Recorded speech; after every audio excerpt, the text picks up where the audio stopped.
Hoxe estamos no porto de Malpica de Bergantiños e imos coñecer a persoas que traballan aquí no porto e tamén o proceso da pesca da sardiña. E agora imos cas entrevistas.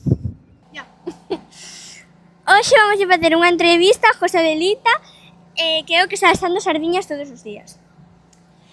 Vexo que hai moitas gaivotas, molestan vos moito? Si, molesta moito, porque teñen moita fame e non nos deixan traballar. E hoxe hai boa noite. Está unha noite perfecta, maravillosa. E como se pescan as sardiñas? As sardiñas pescanse cunha rede, o arte do cerco. Deixen falar. Fan un círculo e cerran as sardiñas ali. Pero agora vai vir Pedro Santo do Mar, vai te explicar como se pescan. Que se ven aí o barco, ves? E estas sardiñas son as que van comer os nosos seguidores mañán? Si, xa te pones aí as sardiñas preparadas para mañán.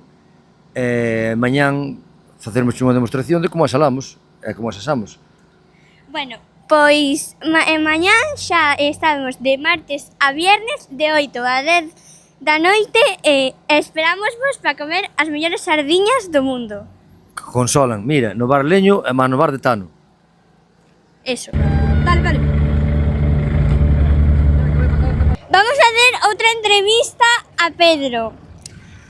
Que é o que máis vos costa da vosa labor?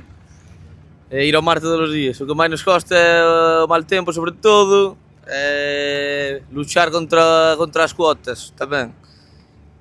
Bueno, cales son as mellores sardiñas, as da mañán ou as da noite?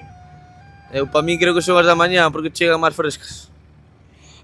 Supoño que serán as mellores sardiñas, porque son pa Conchita, non? Claro, as de Conchita son sempre as mellores. Tivechedes que aloxarvos moito da costa para ir buscalas? Nada, aí cerca de Razo. Collemos suficientes. Bueno, pois hasta aquí a entrevista, gracias.